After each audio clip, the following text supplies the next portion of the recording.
मेरा नाम दिया है। शादी से पहले मैं गरीब परिवार से ताल्लुक़ रखती थी। मेरी फैमिली इतनी भी गरीब नहीं थी, बस हम लोग मिडिल क्लास टाइप के लोग थे। मेरे घर में मेरे माता पिता के अलावा मेरी 2 बहनें थीं और 2 भाई थे। मैं कॉलेज जाती थी और मेरे साथ कॉलेज में ही एक लड़का भी पढ़ता था। उसका नाम विकी था। विकी देखने में स्मार्ट और हैंडसम था। मैं भी खूबसूरत थी। लोग मुझे देखकर काफ़ी पसंद किया करते थे, लेकिन मुझे विकी देखते ही पसंद आ गया था। उसने भी मुझे पहली नज़र में ही पसंद कर लिया था। पहले हम दोनों की दोस्ती हुई और उसके बाद धीरे धीरे हमारी दोस्ती प्यार में बदल गई। हम दोनों एक दूसरे से बहुत प्यार करने लगे थे और दोनों एक साथ ही कॉलेज जाया करते थे। मैं अपने घर से तो अकेले ही कॉलेज जाने के लिए निकलती थी, लेकिन अपने घर से थोड़ी ही दूरी पर मुझे विकी बाइक पर लेने के लिए आ जाया करता था। इसी तरह से ही वो मुझे कॉलेज से घर छोड़ा करता था और सुबह में भी कॉलेज इसी तरह से लेकर जाता था। हम दोनों की मुलाकातें बढ़ने लगी थीं। हर हफ्ते एक बार हम दोनों डेट पर ज़रूर जाते थे। हमारी लव स्टोरी बहुत अच्छी चल रही थी। विकी अमीर परिवार का बेटा था और इकलौता बेटा था। विकी 4 बहनों का इकलौता भाई था, इसलिए उसकी फैमिली में सब उस पर जान छिड़कते थे। एक दिन जब विकी की फैमिली को हमारे अफेयर के बारे में पता चल गया, तो उन्होंने विकी पर रोक लगानी शुरू कर दी और उन्होंने कहा कि हमें ये लड़की पसंद नहीं और तुम इससे शादी नहीं करोगे। लेकिन विकी ने अपने परिवार वालों की कोई बात नहीं मानी और वो मेरे कांटेक्ट में ही रहा। उसने मुझसे दूरी नहीं बनाई। वो मुझसे इतना ज़्यादा प्यार करने लगा था कि मुझसे दूर रह ही नहीं सकता था। विकी के पेरेंट्स ने मेरे घर की सारी इन्फॉर्मेशन निकाल ली और इसी के अकॉर्डिंग वो मेरे घर पर आ गए मेरे माँ बाप से बात करने के लिए। उनका कहना था कि मैं उनके बेटे को छोड़ दूं। जब वो हमारे घर आई और उन्होंने मेरे माता पिता के सामने मेरे अफेयर के बारे में बात की, तो मैं भी डर गई थी, क्योंकि मेरी फैमिली काफ़ी स्ट्रिक्ट थी और लव मैरिज के ख़िलाफ़ थी। मेरे दोनों भाइयों से भी मैं बहुत डरती थी। अब मुझे डर लगने लगा था कि ना जाने मेरे पेरेंट्स मेरे साथ क्या करेंगे, क्योंकि विकी की माँ उनसे मेरी अच्छी खासी शिकायत लगा चुकी थी। विकी की माँ ने मेरे आगे पैसों की गड्डियाँ रख दी और कहने लगी, तुम्हारी जितनी कीमत है तुम ले लो, लेकिन मेरे बेटे का पीछा छोड़ दो। मैंने उनके पैसे उनको वापस कर दिए और कहा कि मैं आपके बेटे से प्यार करती हूँ, पैसों से नहीं, इसलिए आप इन पैसों को लेकर चली जाओ। विकी की माँ ने मुझसे कहा कि तुम मेरे बेटे की पत्नी बनने के ख्वाब मत देखना, क्योंकि तुम हमारे ख़ानदान की बहू नहीं बन सकती। हमारा लेवल बहुत ऊंचा है, इसलिए हम तुम जैसी गरीब लड़की को अपने घर की बहू नहीं बना सकते, क्योंकि हमारा इकलौता बेटा है। उसके लिए हम अपने ही जैसी हाई क्लास स्टैंडर्ड फैमिली की बेटी लेकर आएंगे। जब ये बात उनके बेटे को पता चली, तो उसने घर में खूब हंगामा किया और कहा कि मैं शादी करूँगा तो दिया से ही करूँगा, वरना और किसी लड़की से शादी नहीं करूँगा। और उनके जाने के बाद मेरे घर वालों ने भी मेरी खूब क्लास लगाई थी। मैंने भी यही बात कही थी कि मैं विकी से ही शादी करना चाहती हूँ। बहुत हंगामे हुए, लेकिन उसके बाद जैसे तैसे हम दोनों के परिवार वाले हमारी शादी के लिए मान गए थे। मैं विक्की को काफ़ी अच्छे तरीके से जानती थी। हम दोनों तो अपनी शादी से बहुत खुश थे, लेकिन इस शादी से हम दोनों के घर वाले ज़्यादा खुश नहीं थे, क्योंकि एक तो मैं गरीब परिवार से ताल्लुक़ रखती थी और कुछ हमारे यहाँ अपनी कास्ट से बाहर शादी नहीं की जाती थी। मगर जैसे तैसे करके मैंने अपने घर वालों को और विकी ने भी अपने घर वालों को मना लिया था। मेरे घर वालों को तो मनाना ज़्यादा मुश्किल नहीं हुआ था। सिर्फ विकी मेरी कास्ट का ही नहीं था, लेकिन उसकी फैमिली काफ़ी मालदार थी और वो देखने में भी बहुत हैंडसम था। यही सब बातें मेरे परिवार को अच्छी लगी थी, लेकिन एक परेशानी ये थी कि जिससे मेरी शादी हो रही थी, उसके घर वालों को मैं और मेरे घर वाले बिल्कुल भी पसंद नहीं थे। इसकी वजह ये थी कि मैं गरीब परिवार से ताल्लुक़ रखती थी। उन सब लोगों को लगता था कि मैंने उनके बेटे के पैसों की वजह से उसको अपने प्यार के जाल में फंसा लिया था। वो लोग मुझे लालची लड़की समझते थे, इसीलिए नहीं चाहते थे कि विकी और मेरी शादी हो जाए। लेकिन हम दोनों ने अपनी मोहब्बत और ज़िद से अपने अपने परिवार को इस शादी के लिए राज़ी कर लिया था। हमने अपने इस रिश्ते को कायम करने के लिए भरपूर कोशिश की। मेरे ससुराल वाले बेशक झूठी मुस्कुराहट से ही सही, लेकिन शादी के लिए राज़ी हो गए थे, बल्कि अब शादी की तैयारियां भी करने लगे थे। मेरे ससुराल वाले किसी न किसी बात पर मेरे घर वालों को नीचा दिखाने का मौका हाथ से नहीं जाने देते थे। हर वक्त उन्हें अपनी दौलत और अपने बेटे की खूबसूरती का घमंड था। हमेशा वो अपनी दौलत का रौब दिखाते रहते थे। ये भी नहीं था कि वो लोग बहुत ज़्यादा अमीर थे, लेकिन बस हमारे मुकाबले से थोड़े बेहतर थे। और कुछ उनका बेटा स्मार्ट और इकलौता था। उन्हें इस बात पर भी बहुत घमंड होता था। उन्हें लगता था कि मैं उनसे उनका इकलौता बेटा छीन रही हूँ, तो इसीलिए वो अपनी नाक पर मक्खी तक नहीं बैठने देते थे। मैं और मेरी फैमिली ये सब देखकर खामोशी से उनकी हरकतें देखते रहते थे और उनकी उल्टी सीधी बातों को बर्दाश्त किया करते थे। वो अपने बेटे के लिए अपने दोस्त की बेटी लाना चाहते थे, जो कि काफ़ी अमीर थे, और अपनी बेटी को बहुत सारा दहेज भी देते। मैं हमेशा अपनी खूबसूरती पर ध्यान दिया करती थी। मैं खुद को और भी ज़्यादा खूबसूरत रखने की कोशिश में लगी रहती थी। आखिर मेरी खूबसूरती की वजह से ही तो मेरे होने वाले पति ने मुझे पसंद किया था, और इसी खूबसूरती की वजह से वो मेरा दीवाना हो गया था कि उसे मेरे अलावा और कोई दिखाई नहीं देता था, और ना ही उसे मेरे अलावा किसी और की बात अच्छी लगती थी। मैं जो कहती वो वही किया करता था। मैं शादी से पहले उसे अपने प्यार में पागल देखकर बहुत ज़्यादा खुश होती थी, और अब तो जैसे जैसे शादी के दिन करीब आ रहे थे, मेरे पैर तो जैसे ज़मीन पर टिकते ही नहीं थे। आखिर मैंने जिसे चाहा था उसे पा लिया था, और मुझे क्या चाहिए था। और फिर मेरी भी तो तमन्ना थी कि मेरी शादी किसी अमीर परिवार में हो जाए। आखिर मेरी ये ख्वाहिश भी पूरी हो गई थी। शादी से पहले मैं जिस पैसे के लिए तरसती थी, शादी के बाद वो पैसे मेरी ज़िंदगी में शामिल होने वाले थे, जिससे मैं खुलकर अपनी ज़िंदगी के अधूरे सपने पूरे करने वाली थी।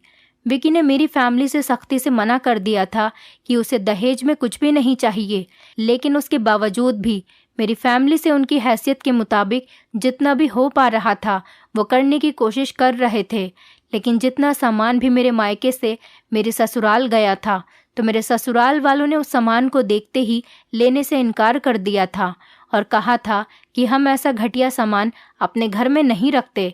तब मुझे बहुत अफसोस हुआ था कि इससे तो अच्छा था कि मेरी फैमिली विकी के कहने पर सच में कुछ भी नहीं करती तो सही था। उन्होंने इतनी मुश्किलों से सब कुछ किया था, मगर मेरे ससुराल वालों के तो नखरे ही ख़त्म नहीं हो रहे थे।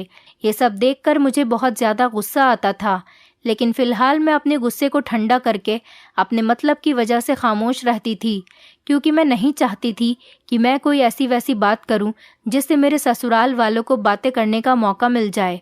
वैसे भी मैं उनका बिहेवियर अच्छी तरह से जान गई थी।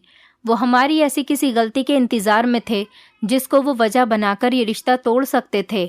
मुझे बस ये वक्त गुजरने का इंतज़ार था, और उसके बाद जो मैं करती वो अब तक किसी ने भी सोचा नहीं था। एक तरफ तो मैं बहुत खुश थी और दूसरी तरफ मुझे कुछ गलत करना था। जब तक हमारी शादी पूरी तरह से नहीं हो जाती, तब तक मुझे अपनी ये सोच को बरकरार रखना था। कुछ अच्छे और कुछ बुरे दिन इसी तरह से गुजरते रहे, पता ही नहीं चला, और वो दिन भी आ गया जिसका मुझे बेसब्री से इंतज़ार था। आखिरकार मैं और विकी शादी के बंधन में बंध गए थे, और हम दोनों ही बहुत ज़्यादा खुश थे, जिसका अंदाज़ा हमारे चेहरे की खुशी से लगाया जा सकता था। मैं अपने माता पिता के आशीर्वाद के साथ विदा होकर अपने पति के घर चली आई थी। यहाँ पर मेरा बहुत अच्छा तो नहीं, बल्कि इतना बुरा भी स्वागत नहीं किया गया था, जिसकी वजह शायद ये थी कि मेरी सास और ससुर को दुनिया के दिखावे के लिए ये सब कुछ अच्छी तरह से करना पड़ा था, और मुझे उनकी ये हालत बहुत परेशान कर रही थी कि वो अपने दिल में मेरे लिए कितने सारे गिले शिकवे लिए बैठे थे। लेकिन दिल में मेरे लिए शिकायत और शिकवे होने के बावजूद भी उन्होंने मेरे लिए इतना सब कुछ किया। मैं अपने दिल से उनके लिए बुरे ख्याल और उनके साथ बुरा करने के हक़ को गलत नहीं समझती थी, क्योंकि मेरे दिल में ये ख्याल भी उन लोगों की तरफ से ही आए थे। शादी के शुरू के दिन तो बहुत अच्छे गुजरे थे, जिससे मुझे काफ़ी उम्मीदें थीं कि आगे भी यकीनन सब कुछ ठीक ही रहेगा। शादी से पहले मेरे दिल में एक ये डर भी था कि कहीं मेरा होने वाला पति, जो अब मेरा दीवाना है, कहीं शादी के बाद वो बदल ना जाए, या फिर उसका मुझसे जल्दी दिल न भर जाए, क्योंकि अक्सर मैंने पसंद की शादियों को बहुत जल्दी टूटते हुए देखा था, जिसकी पहली वजह तो यही होती थी कि दो लोग जो पहले एक दूसरे से बहुत मोहब्बत किया करते थे और एक दूसरे पर जान छिड़कते थे, वो शादी के बाद जल्द ही एक दूसरे से बोर हो जाया करते थे, और जिसको वो दोनों प्यार मोहब्बत समझते थे, वो सब उनकी नज़र का और दिल का धोखा होता है। मगर मुझ पर तो जैसे भगवान की कृपा थी। मेरे ससुराल वाले औरों की ससुराल जैसे ही थे। वो अब भी मेरा था और अब भी मुझसे प्यार किया करता था। शादी के बाद भी विकी के अंदर कोई बदलाव नहीं आया था और ना ही उन्होंने मेरे प्यार में कोई कमी छोड़ी थी। विकी मेरी हर बात को मानता था। वो अपने लिए मुझे ज़रूरी समझता था। शादी के बाद जल्द ही हम दोनों पति पत्नी हनीमून पर गोवा घूमने के लिए चले गए थे, जिसकी वजह से मुझे अपने ससुराल वालों के साथ बहुत कम साथ रहने का टाइम मिला था। इसलिए मेरे दिमाग में जो अपने ससुराल वालों से बदला लेने का जज्बा जाग रहा था, फिलहाल वो थोड़ा कम हो गया था। मैं भी ये पुरानी बातों को भूलकर गोवा में एंजॉय कर रही थी और ये मेरी ज़िंदगी का सबसे बड़ा और ख़ूबसूरत वक्त था, जिसे याद रखने के लिए मैंने बहुत सारी फ़ोटो और वीडियो भी अपने पास सेव कर ली थी। इसी तरह वक्त गुजरने का पता ही नहीं चला, या फिर अच्छा वक्त इतनी जल्दी ही गुजर जाया करता है। धीरे धीरे हम दोनों पति पत्नी अपनी नॉर्मल सी ज़िंदगी की तरफ आने लगे थे। हम दोनों ही एक दूसरे के साथ बहुत खुश थे, तो हमें किसी और की कोई परवाह नहीं थी। लेकिन जैसे ही हम अपनी एन्जॉयमेंट वाली लाइफ से नॉर्मल ज़िंदगी की दुनिया में आ गए, तो जल्द ही मेरे ससुराल वालों का असल चेहरा भी मेरे सामने आने लगा था। लेकिन अब मैं खामोश नहीं रहने वाली थी। लेकिन जो मैं हासिल करना चाहती थी वो मुझे मिल चुका था। हर लड़की के कुछ सपने होते हैं कि उसकी अच्छी जगह शादी हो, उसका पति उससे प्यार करने वाला हो, उसका अपना एक घर हो जिस पर वो अकेली राज कर सके।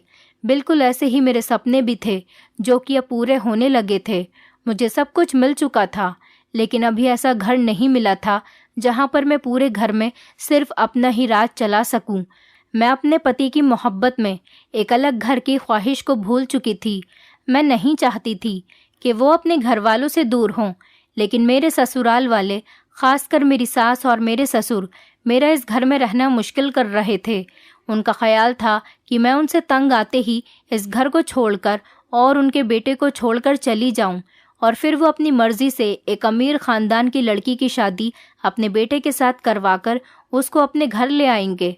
लेकिन मैं उनकी हर सोच और उनके हर सपने को गलत साबित करने वाली थी। इसीलिए जब उनका असली रूप देखा तो खुद को भी इस रूप में धारण कर लिया था। उनका असली रूप ये था कि वो मेरे पति के सामने मुझे अपनी बेटी की तरह प्यार करते थे, लेकिन मेरे पति के जाने के बाद वो अपनी असलियत में आ जाते थे। कुछ महीने तो ऐसे ही गुजरते चले गए, लेकिन जब मुझे लगा कि इस घर में रह रहकर मेरा सुकून बर्बाद हो रहा है, तो मैं सारे नाटक को ख़त्म करने लगी। और इसका मुझे यही हल नज़र आ रहा था कि अपने पति से कहूँ कि वो मुझे एक अलग घर लेकर दे। मैं यहाँ नहीं रह सकती। मुझे उम्मीद थी कि मेरा पति यही बात सुनते ही फ़ौरन मान लेगा, लेकिन ये मेरी गलत फहमी थी, क्योंकि मेरी ये बात सुनते ही वो कुछ परेशान हो गए थे। जिसके बाद उन्होंने मुझे बहुत समझाने की कोशिश की कि तुम किसी भी तरह से यहीं रहने की आदत डालो। वो अपने घर वालों को नहीं छोड़ना चाहते थे। आज पहली बार मेरे पति ने मेरी किसी बात से इनकार किया था, तो मुझे बहुत ज़्यादा गुस्सा आ रहा था और मैं अपने पति से भी नाराज़ हो गई थी। मेरी नाराज़गी देखते ही मेरे पति पागल से हो गए थे। उन्होंने मुझे मनाने की बहुत कोशिश की, लेकिन मैं नहीं मानी और उन्होंने ही मेरी ज़िद के आगे हार मान ली थी और अपने घर वालों से अलग होने का फ़ैसला कर लिया था। इसके बाद वो मुझे छोटे से फ्लैट में लेकर आ गए थे, जिसे देखते ही मैं परेशान हो गई थी, क्योंकि मेरे सास ससुर जिस घर में रहते थे वो बहुत बड़ा था। इसीलिए मुझे लगा था कि चलो इस घर जितना तो नहीं, बल्कि इससे छोटा घर मुझे ज़रूर मिल जाएगा। लेकिन ये तो एक कमरे का छोटा सा ही फ्लैट था। इस फ्लैट को देखते ही एक बार फिर मेरे और मेरे पति का झगड़ा शुरू हो गया था। मेरे पति ने मुझसे कहा कि मैं कोई नोट छापने की मशीन नहीं हूँ जो तुम्हें अलग से एक बड़ा घर लेकर दूँ। तुम्हें इस फ्लैट में रहना है तो रहो, वरना वापस अपने ससुराल वाले घर में ही। लेकिन अब मैं किसी भी हाल में उस घर में नहीं जा सकती थी, क्योंकि इससे मेरा घमंड और मेरी इज्जत खराब हो जाती, जो मुझे किसी भी हाल में गवारा नहीं थी। और दूसरी बात, जो गम मैं अपने सास ससुर को देकर आई थी कि उनके बेटे को मैंने उनसे अलग कर दिया था, उनके इस गम को अब मैं उनके दिल से ख़त्म नहीं करना चाहती थी। मेरे दिमाग में वो टाइम चल रहा था जब मेरे पति ने अपने माँ बाप को बताया था कि वो अलग घर में शिफ्ट हो रहा है, तो उसके माँ बाप उसकी जुदाई से तड़प उठे थे। उसकी माँ तो बहुत रो रही थी कि वो अलग ना हो और कभी इस घर से ना जाए, क्योंकि विकी उनका इकलौता बेटा था और मेरी ज़िद की वजह से मेरा पति मजबूर हो गया था। मेरे ससुराल वाले जो ये सोचे हुए थे कि उनके बुरे व्यवहार से मैं तंग आते ही अपने पति को छोड़ दूंगी, उनके बेटे की जिंदगी से जाकर उन्हें खुश कर दूंगी, तो ये उनकी भूल साबित हुई। बल्कि मैंने उनको साबित कर दिया था कि वो मुझे क्या, इस घर से और अपने बेटे की जिंदगी से निकालेंगे। मैंने उनके बेटे को उनसे दूर करके उसको इस घर से ही निकालकर अपने साथ लेकर चली गई और वो लोग पीछे हाथ मलते रह गए। मेरा पति मुझसे बहुत प्यार करता था और मैं उसके इसी प्यार का फ़ायदा उठा रही थी। शुरू में तो मुझे कुछ दिन ये छोटा सा फ्लैट बुरा लगता था, लेकिन फिर मुझे इस फ्लैट की आदत होने लगी थी। और दूसरा, मैं ये सोचती थी कि जो भी है अच्छा है। मुझे अपने ससुराल वालों के नाटक से तो रिहाई मिल गई थी। अब मैं यहाँ पर सुकून से अपनी ज़िंदगी गुजार रही थी। दिल को तसल्ली दिलासा देने की देर थी तो दिल भी संभल ही गया था और मैं अपनी छोटी सी दुनिया में थी। जिंदगी एक बार फिर से मेरे सपनों जैसी हो गई थी। मैं जब कभी अपने मायके जाती थी तो वहाँ सब मेरी लाइफ और मुझे देखकर जलते रहते थे। मेरे माता पिता को जो मेरी शादी से पहले मेरे ससुराल वालों की वजह से टेंशन रहती थी, अब वो भी उस टेंशन से फ्री रहने लगे थे। मैं सुबह को अपने हाथों से नाश्ता तैयार करके अपने पति के सामने रखती थी और साथ ही उनके लिए दोपहर का लंच पैक भी कर दिया करती थी। मेरे पति जब अपने घर पर रहते थे तो वो अपना कोई काम नहीं किया करते थे, लेकिन जब से वो अपनी फैमिली से अलग हो गए थे, इसीलिए अब घर का खर्च उन्हें ही उठाना था।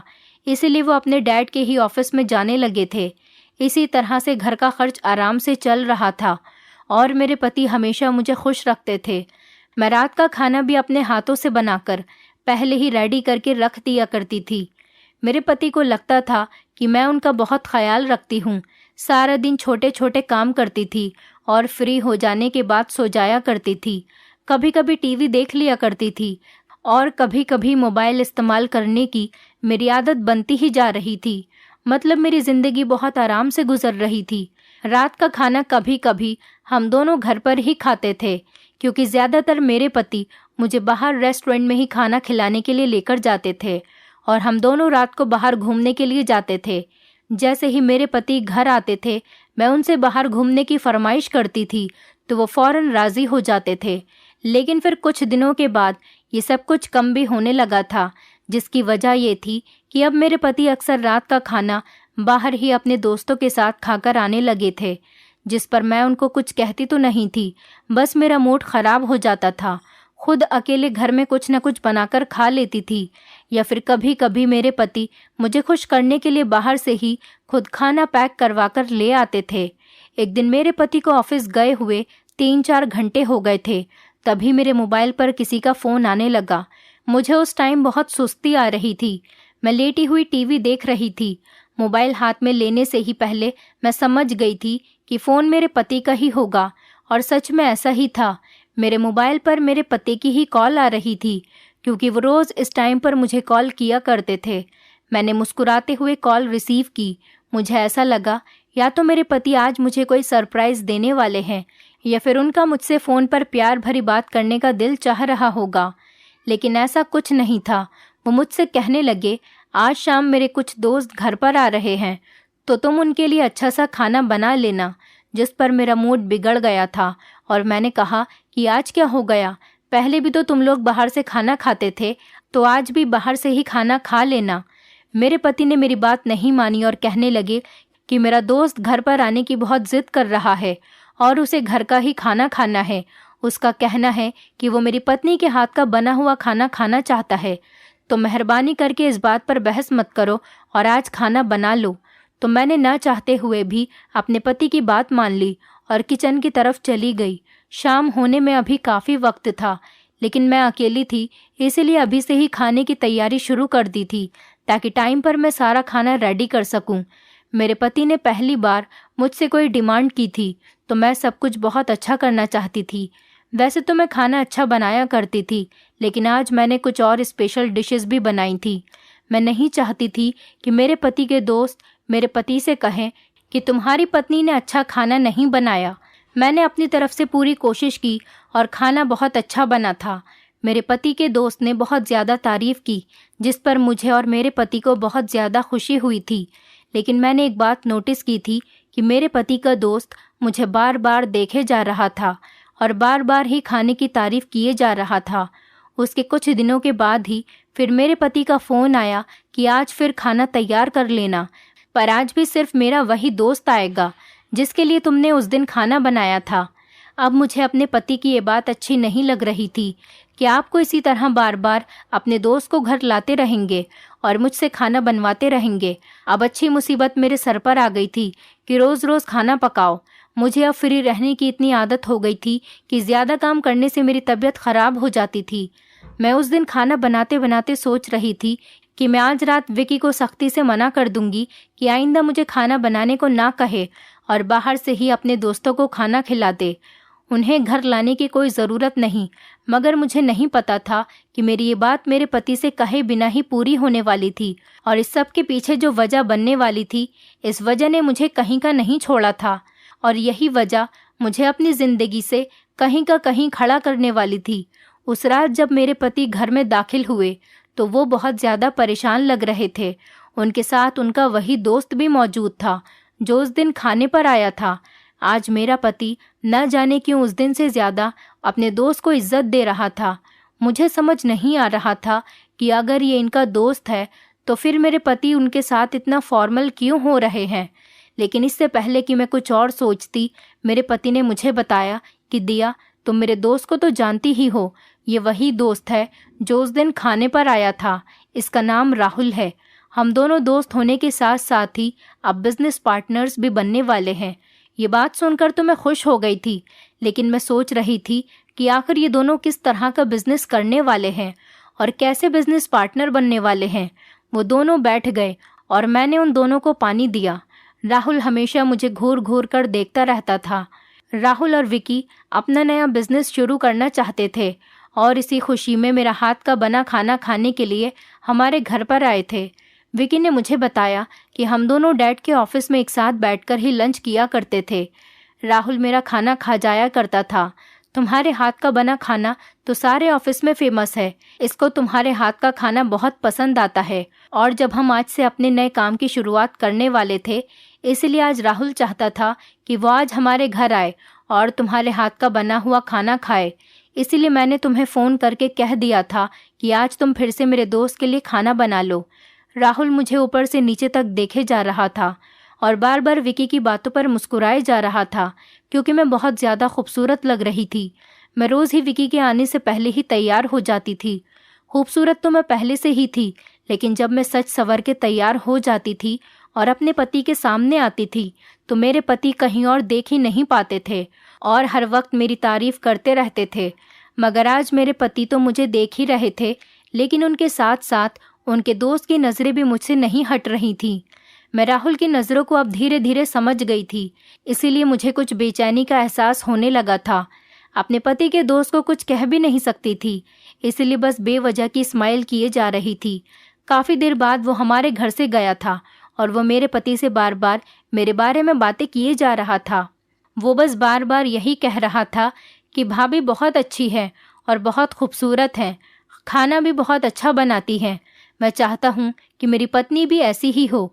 और मेरा पति तो अपने दोस्त से मेरी तारीफ सुनकर बहुत खुश हो रहा था। जब रात को विकी और मैं लेट गए तो मैं विकी से कहने लगी, आखिर आप दोनों दोस्त कैसा बिजनेस शुरू करने वाले हो। विकी ने मुझसे कहा कि जब से मैं इस घर में आया हूँ, डैड का बिहेवियर मेरे साथ अच्छा नहीं रहता है। मैं उनका इकलौता बेटा हूँ, लेकिन फिर भी अपने ही ऑफिस में मुझे अब हर काम अपने डैड से पूछकर करना पड़ता है। मैं वहाँ का बॉस हूँ, लेकिन मैं वहाँ पर नौकरी के तौर पर काम करता हूँ। डैड मुझे इस तरह से सैलरी देते हैं जैसे मैं उनका बेटा नहीं, ऑफिस में काम करने वाला कोई नौकर हूँ। मेरा ये दोस्त भी ऑफिस में ही काम किया करता था। अब हम दोनों अपने अपने पैसे लगाकर एक अपना नया बिजनेस शुरू करने वाले हैं और फिर तुम देखना, हम इस छोटे से फ्लैट से भी निकल जाएंगे और एक बड़े से घर में शिफ्ट हो जाएंगे। उसके बाद हमारे पास पैसा ही पैसा होगा। मैं अपने पति की बात सुनकर खुश हो गई थी क्योंकि मैं भी और ज़्यादा आराम वाली ज़िंदगी चाहती थी, क्योंकि अभी मेरे इस फ्लैट में नौकर मौजूद नहीं थे और मुझे घर का काम करना पड़ता था। अगर मेरे पति का काम अच्छा चलता तो मैं रानियों वाली ज़िंदगी गुजारती। अब रोज़ यही होने लगा था। राहुल रोज़ हमारे घर पर आने लगा था और कहता था कि मैं विकी से बिजनेस के सिलसिले में बात करने के लिए आया हूँ। छोटी से छोटी बात पर वो हमारे घर पर आ जाया करता था। वो मेरे लिए बहुत खूबसूरत और महंगे महंगे तोहफे भी लेकर आने लगा था।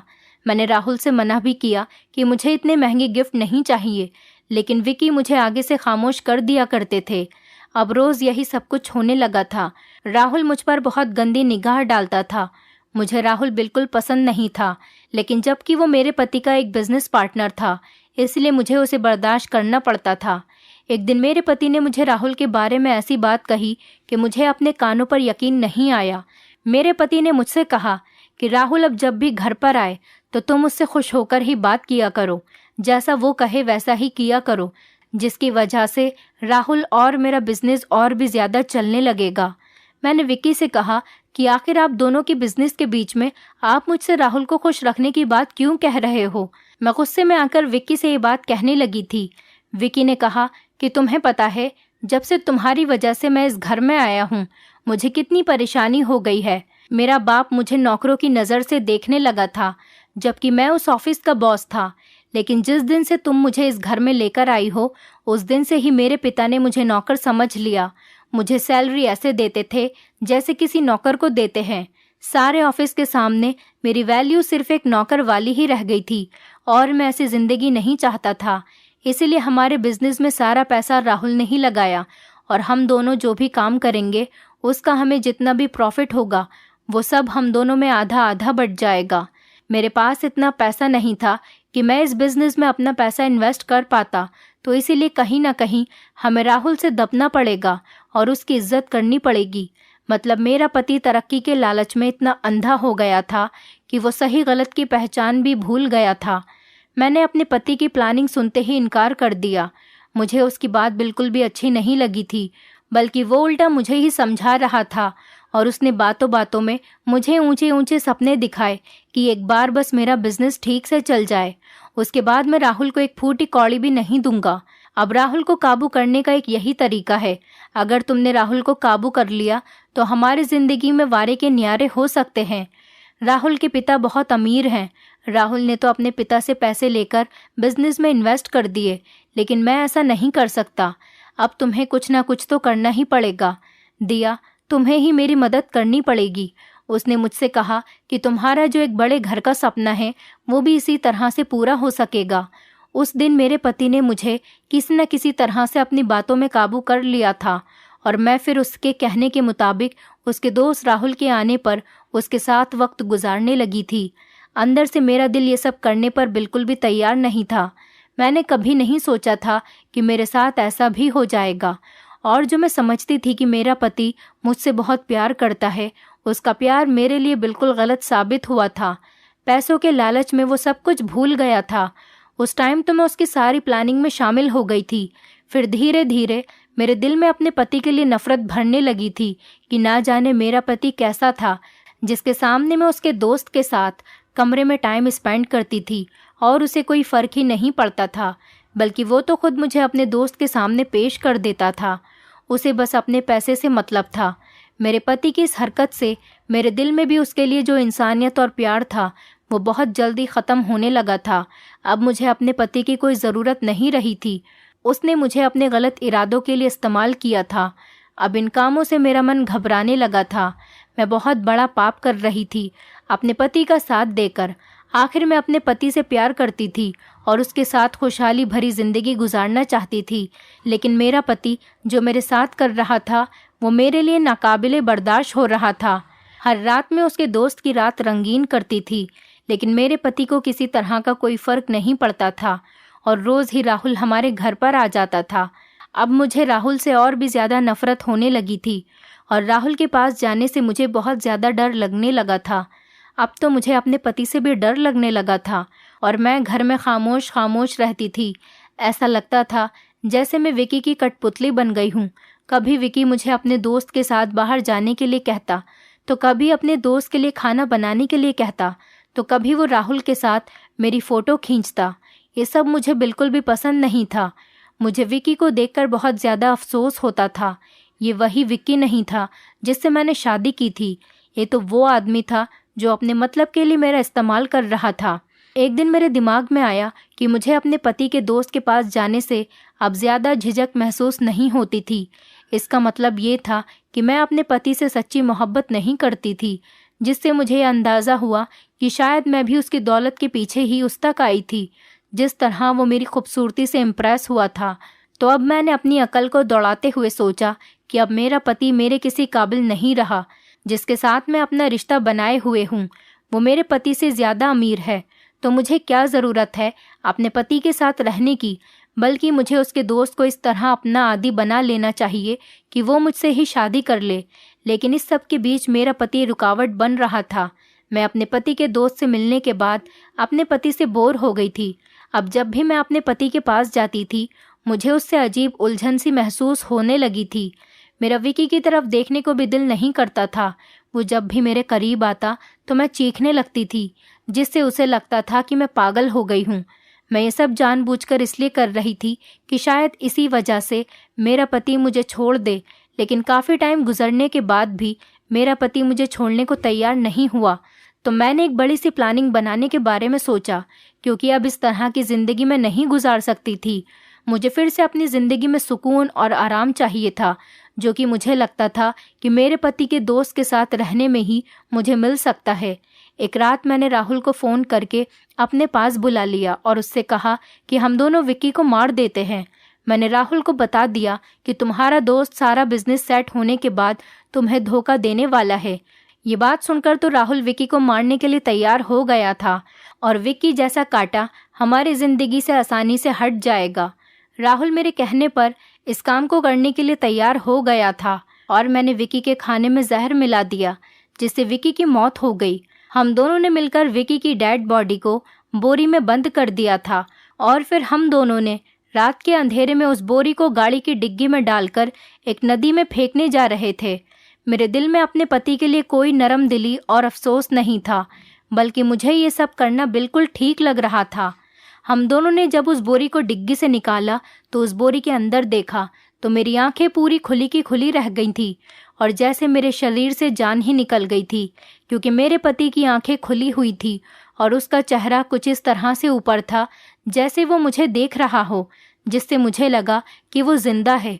तो मैं बहुत ज़्यादा डर गई थी, लेकिन वो जिंदा नहीं था, बस उसकी आंखें मरते टाइम खुली रह गई थी। हम जल्द ही उस बोरी से जान छुड़ाने वाले थे। हमने उस बोरी को नदी में फेंक दिया और वहाँ से निकल गए थे। उसके बाद मुझे लगा था कि मेरी ज़िंदगी पहले जैसी सुकूनदायक हो जाएगी, लेकिन ऐसा नहीं हुआ, क्योंकि मेरे पति के दोस्त ने सिर्फ मेरे साथ अपना टाइम पास किया और मुझसे शादी नहीं की और मुझसे दिल भरने के बाद मुझे मेरे हाल पर छोड़ दिया था। राहुल एक बिगड़ा हुआ लड़का था जिसकी आदत थी खूबसूरत लड़कियों के साथ रात गुजारने की, और जब उसका उन लड़कियों से दिल भर जाता था तो वो उनको छोड़ दिया करता था। यही सब राहुल ने मेरे साथ भी किया था, जिससे मैं एक बार फिर से अपने माँ बाप के घर आ गई थी। मेरी ज़िंदगी जहाँ से शुरू हुई थी वहीं पर आ रुकी थी। मेरे पति ने लालच किया तो उसने मुझे पाप करने पर मजबूर कर दिया, और जब मैं दौलत की झलक देखते ही अंधी हो गई तो मैंने उसे मार दिया और आखिर खुद भी खाली हाथ रह गई।